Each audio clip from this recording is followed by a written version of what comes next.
Hi, this is Manos Brilakis, and this is video 8.3.3 for the Manual of CTO Interventions. This is a video describing the retrograde approach through epicardial collaterals. We will specifically go through each of the 10 steps of the retrograde approach and describe how it applies to retrograde through epicardials. The first one is to decide whether the retrograde approach is the next step. And as discussed previously, the retrograde approach is useful for cases with proximal cap ambiguity, poor quality of the distal vessel, or if the undergrade approach is unsuccessful. But like with every decision in PCI and otherwise, it should be done when the benefits are more than the risks. And as we will see, the risks of the retrograde through epicardials are actually higher than retrograde through septals or through bypass grafts. So how do we select to go through an epicardial? The epicardials compared with the septals and the bypass grafts are often more tortuous. If there is perforation, there is higher risk of tamponade. And wiring can be more challenging exactly because they are smaller and more tortuous. The epicardials should never be dilated, and they carry higher risk for causing ischemia because often there is one or two major epicardial collaterals versus having multiple septal collaterals. And when we look at more than 4,000 retrograde CTO PCIs from Progress CTO, the epicardials were actually the second most common avenue for the retrograde approach, 19% of the total, so about 1 in 5. Most of them were through contralateral epicardials, with fewer being ipsilateral epicardial collaterals.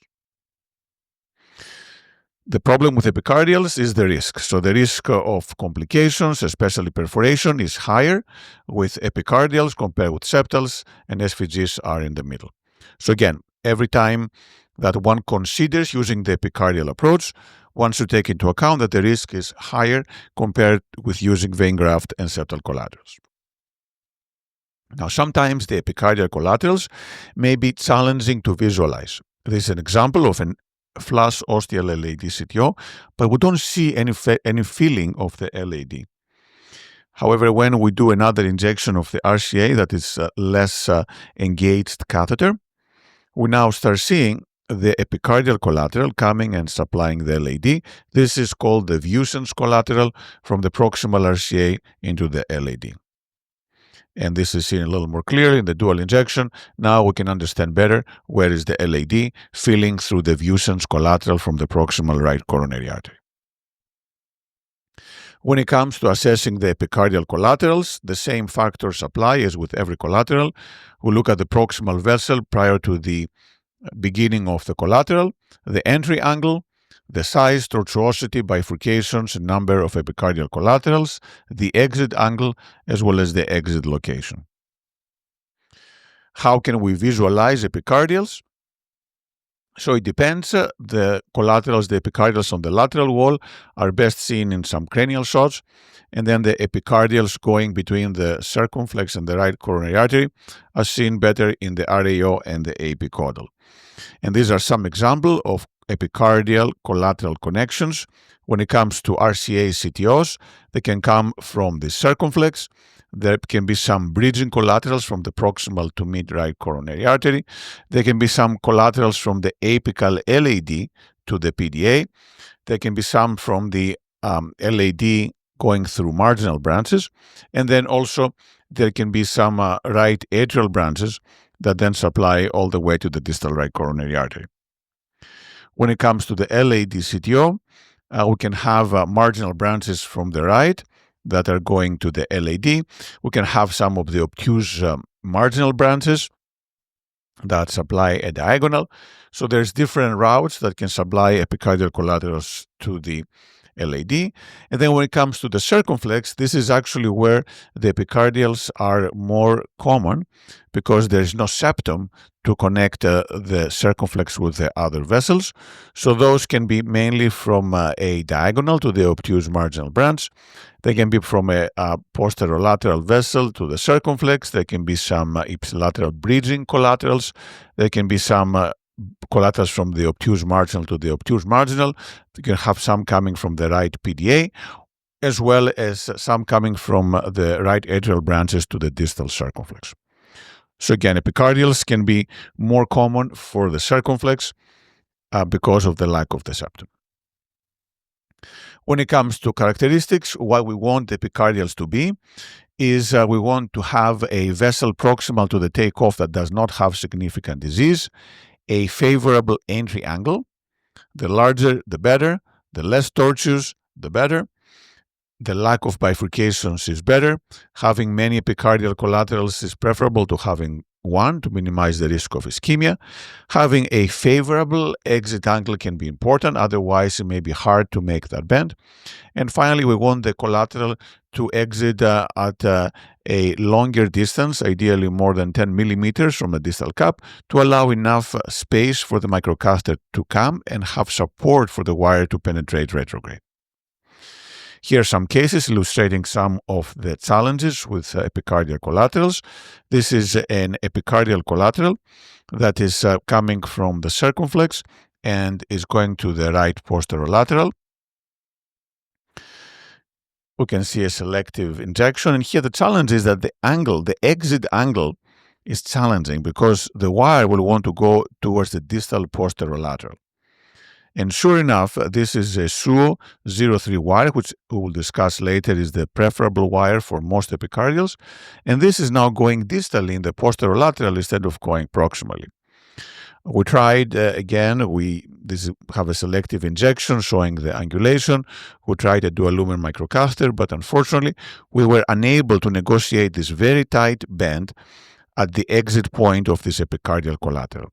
So this is an example where despite successfully crossing the epicardial collateral, we were not able to go retrograde because the wire just wanted to go undergrade.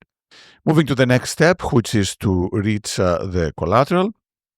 Sometimes the origin can be at an angulation, and there are different techniques to wire through angulation, for example, using polymer jacketed wires, using an angulated microcatheter, a dual lumen microcatheter, or the reversed guidewire technique.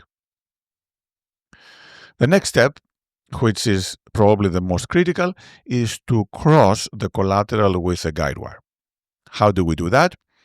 We need a guidewire, we need a microcatheter, and ideally, in many cases, we also want a guide extension to provide good support for delivering the microcatheter and the wire.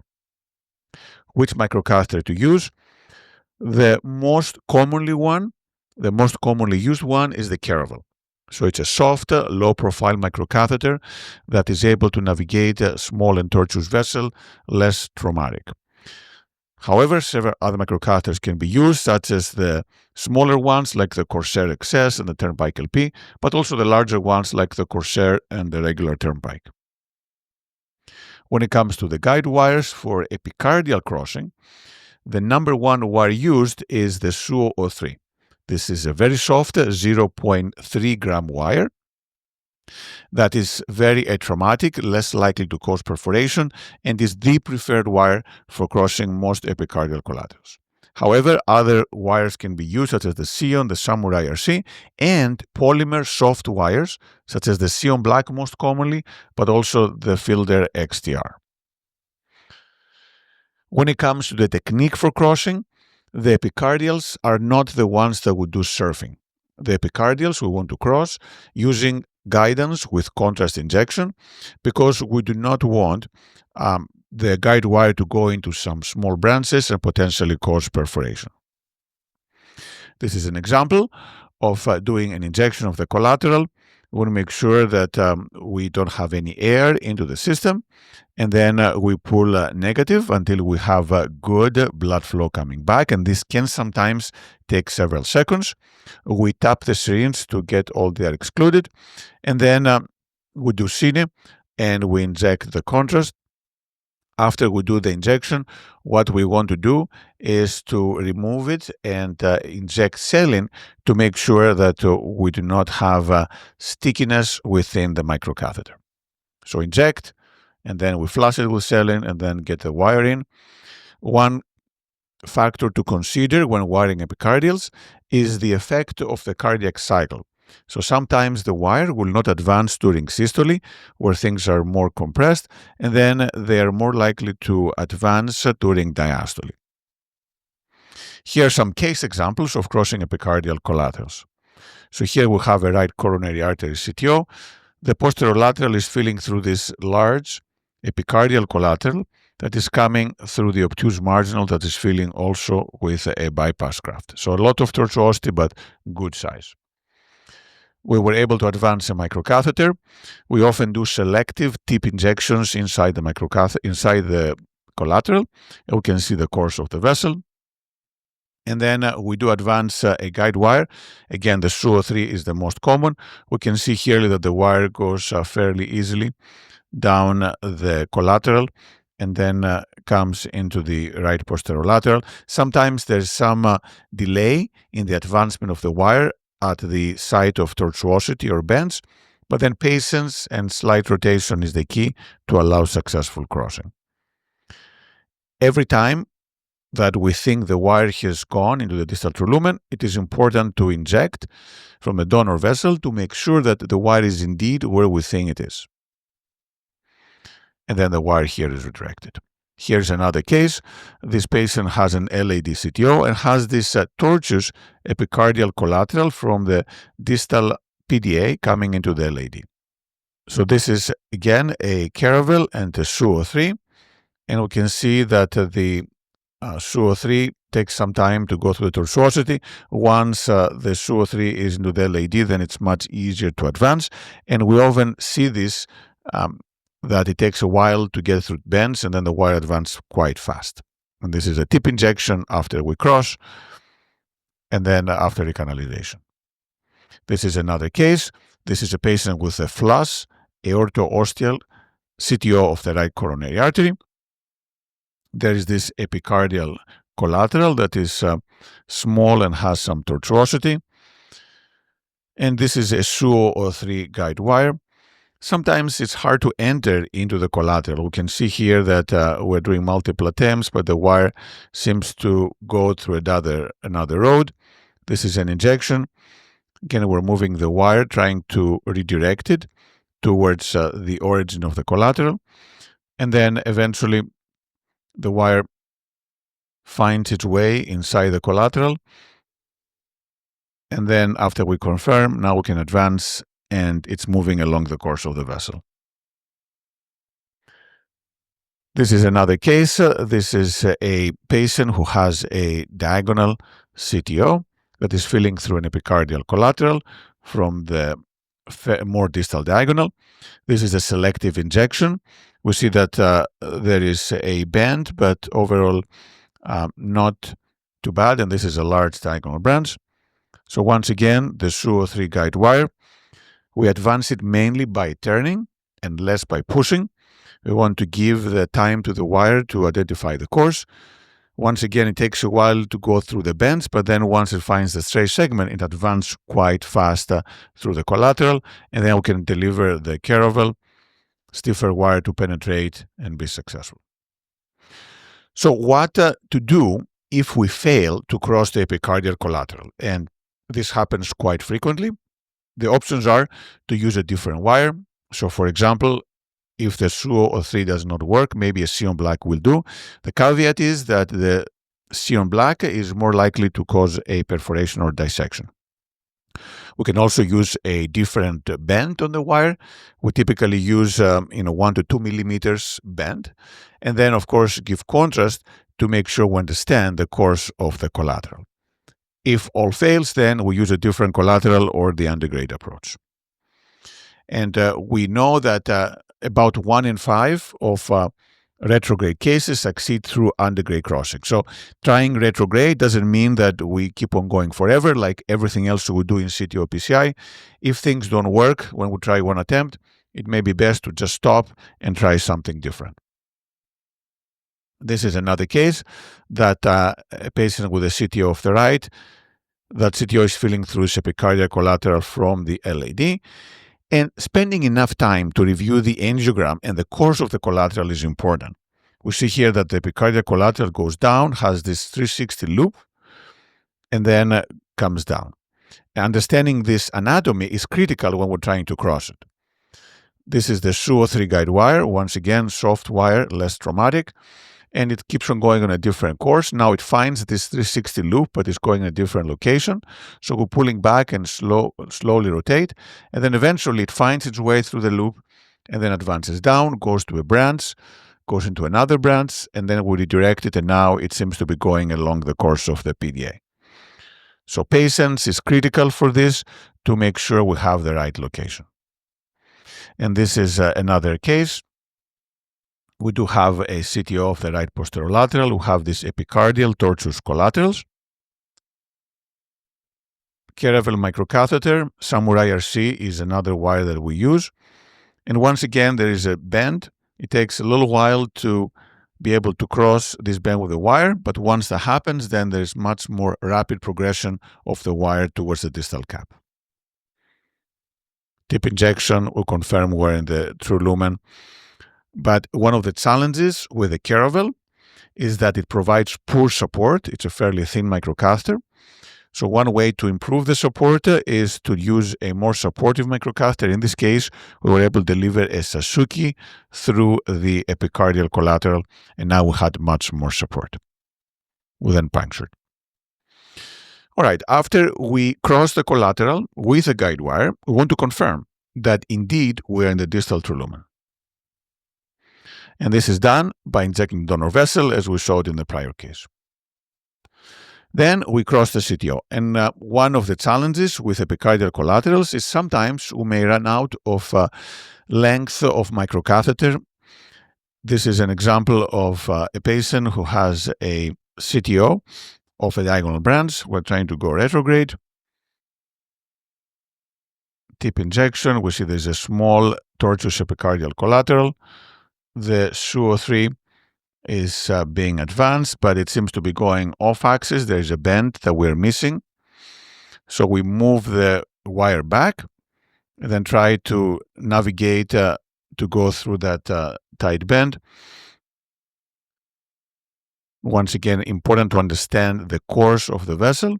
And after doing that, eventually the wire finds the true lumen. Dual injection. But then the problem now is we run out of microcatheter. And that is why for every retrograde, but especially through epicardials, it is important to use short guide catheters, 90 centimeter, or shorten the guide catheter. Here, the microcatheter could only reach to that part, but fortunately, one solution is to cross true to true. So we use the Mongo, a Gladius Mongo, and that successfully crossed true to true from the distal to the proximal lumen. This is another example of a patient who has a CTO. This was closed once again with a caravel microcatheter and the SUO3 guide wire. Now, the problem is we crossed the epicardial collateral to the distal right coronary artery, but the microcatheter, the caravel, would not follow. So another solution is to leave the retrograde wire as a marker and then use an undergrade wire to wire the CTO. In this case, it worked beautifully. Retrograde wire as a marker, undergrade wire crossed. Moving to step number 8, wire externalization. Although externalization is done in the vast majority of retrograde through septal and bypass grafts, it is less common through epicardials, and the reason is because those collaterals can be very frail, and there is a higher risk of dissection or perforation. So sometimes we do the T-pin technique that is discussed in a separate video. This means that we advance an undergrade microcatheter over the retrograde wire. This way we don't externalize, which places less strain on the epicardial collateral. But if we decide to externalize, then there are two options. If we have a contralateral collateral, then we externalize the same way as for septals.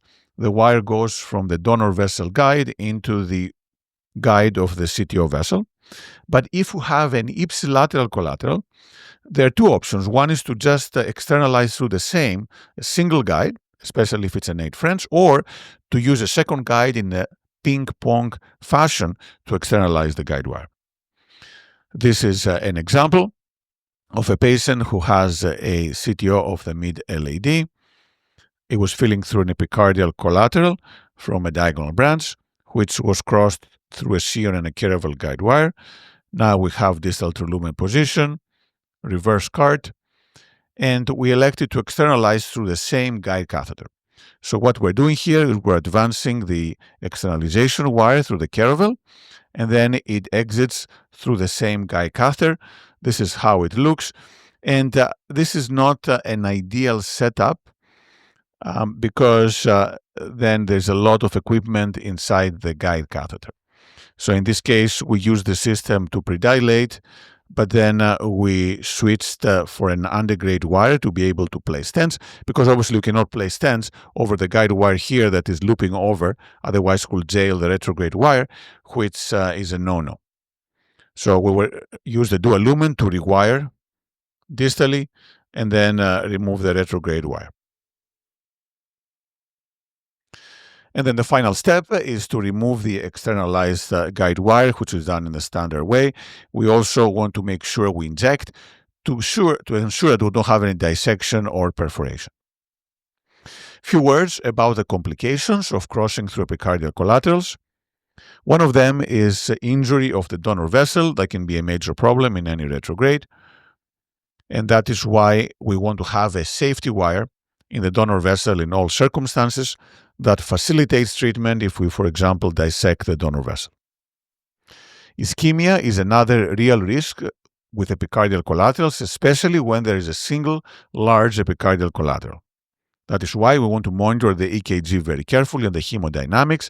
Some patients can get ST segment depression or ST segment elevation, and that is something to be aware of. Sometimes we may have to abandon the retrograde approach.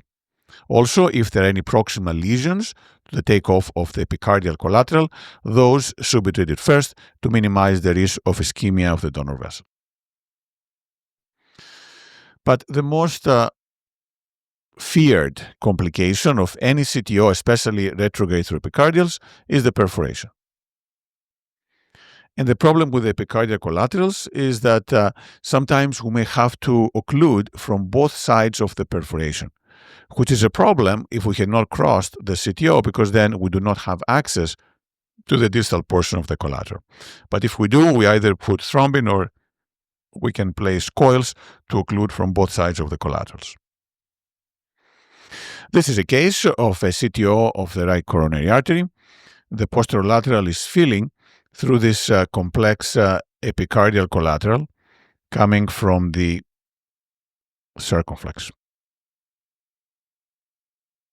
We had difficulty crossing undergrade into the posterolateral, so we decided to try to use the epicardial collateral. So we have a Caravel as well as a SUO3 guide wire, which we are redirecting to get into this collateral. And we tried the SUO3, but despite manipulation, we were unable to get through the collateral. But not only that, unfortunately, what happened is we now have a perforation. So we perforated the epicardial collateral from the circumflex to the right posterolateral. What to do? Like every perforation, the first step was to put a balloon, which we did. There was continued perforation, and eventually we had to place coils. These are actually two coils that were supplying collaterals feeding this territory. After we did this, we were able to obtain hemostasis. So to summarize, retrograde through epicardial collaterals is a very powerful technique, but also is a technique that has the highest risk for complications. And as a result, it should be done when the benefits are more than the risks. Like every retrograde, if there is disease in the proximal donor vessel, it should be treated before going retrograde. In terms of the technique, the most commonly used microcatheter is the Caravel, and the most commonly used wire is the SUO3. We don't do surfing. We use contrast injection to understand the course of the vessel, and then do slow, careful manipulations using contrast injections to guide the crossing of the collateral. Like every retrograde, we confirm the position of the wire before advancing the microcatheter, and then proceed with the course of the procedure as before. One of the things to be aware with epicardial collaterals is that externalization might place a lot of strain in the vessel, and therefore the TPIN may be preferred for some of those retrograde approaches. Being aware of the risks is also important. Ischemia is one of them, so very careful on the EKG and the patient's hemodynamics. And of course, perforation can happen when trying to use these collaterals, and we should be ready to treat a perforation, having various coils that can be used to occlude the collateral should the perforation occur. Thank you.